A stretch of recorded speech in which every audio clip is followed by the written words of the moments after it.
Do you know how much not ready time Drew had when he was number one every single month?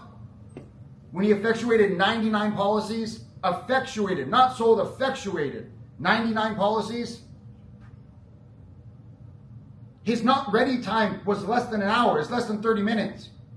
Because he was committed to taking care of his family, his significant other, his kids, and providing a lifestyle that he wished he had when he was growing up. So he was willing to do the stuff it took to do that. And he didn't stop until he hit it.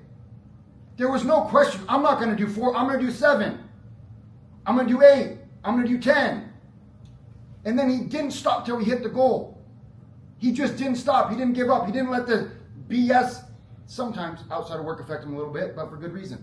But he still showed up and he still showed out every single day. That's why he was the best. So you get to make a decision to, after a phone call, to decompress, oh, that's so hard, or go into ready and get the next opportunity. The biggest difference is the number of hours actually worked while at work. How are you ever going to beat somebody if your not ready time off the phone, is 3 hours, and the person that's kicking your end that you think has special treatment because we like them more has 2.5 hours less not ready time? How are you going to beat them? We couldn't give special treatment to anybody if we tried. Everything's done in the back end. We can't give people special leads. It doesn't work that way. There's like 200 to 300 agents on the same system. We can't just, hey, go here. It doesn't work that way. It doesn't. Everybody gets the same leads. Everyone gets the same leads. The only difference is people with higher closing percentages tend to have lower wait times. That's the only difference. Why? Because people with lower closing percentages burn through more phone calls. It's to balance the wait times. If everybody had equal access and didn't have to have different wait times, if you have somebody that closes at 3% and then somebody that closes at 30%, who do you think is going to take more phone calls? 40%. The 3%. They're going to take 50 phone calls. The 30% is going to take 15 phone calls. So the only difference in the different tiers in the phone system is the amount of time you wait for a lead to come in. That's it. If there's a 30% closer and a 3% closer and a lead comes in at the same time and they're both ready, common sense, not your feelers, but common sense. Who should the phone call go to? The 30%, and that's where it goes. That's the only difference. They don't get different leads. They just have lower wait times. That's it. But I can't stress this enough. When you start taking accountability for where you're at or the result you get, that is true freedom. Because if you take accountability, guess what? Then you can change. But if it's special leads, it's special treatment, it's special this, what is never going to change? What has to change for you to get a different result? Your mindset.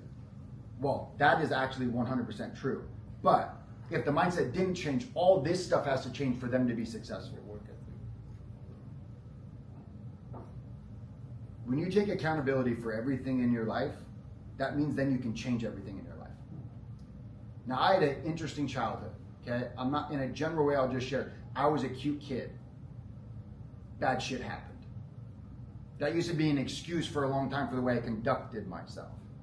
I can't change that. Did I deserve it? Probably not. I was a kid. But if I use that as a result to hate the world, and I did it for a long time, right? I wanted the world to feel the pain that I had inside, and I let the world know. And it did not serve me at all. Until I took accountability, I can't change that, but I can change how I respond today.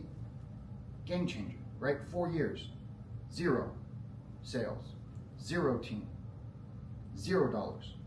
It was $2,000 a month, then it was $5,000, then it was $10,000, then it was $20,000, then it was $50,000, then it was 6 figures a month. And $180 million in transactions that year. Yeah, I still had some shit to work through. I then blowtorch, gasoline, burn my life down, right? My story wasn't over yet. I had to take one more epic plunge.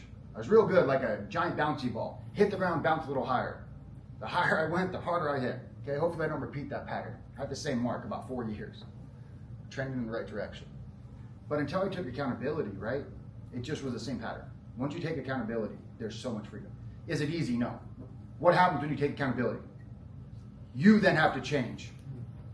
And admitting that I was the reason for where I was at was difficult. Me admitting I needed to get better and maybe I wasn't as great as my little pea brain decided to tell me I was hard for my ego. Me admitting that the patterns that had repeated themselves weren't anything else except for me. You're either allowing it to happen, right? Or you are making it happen.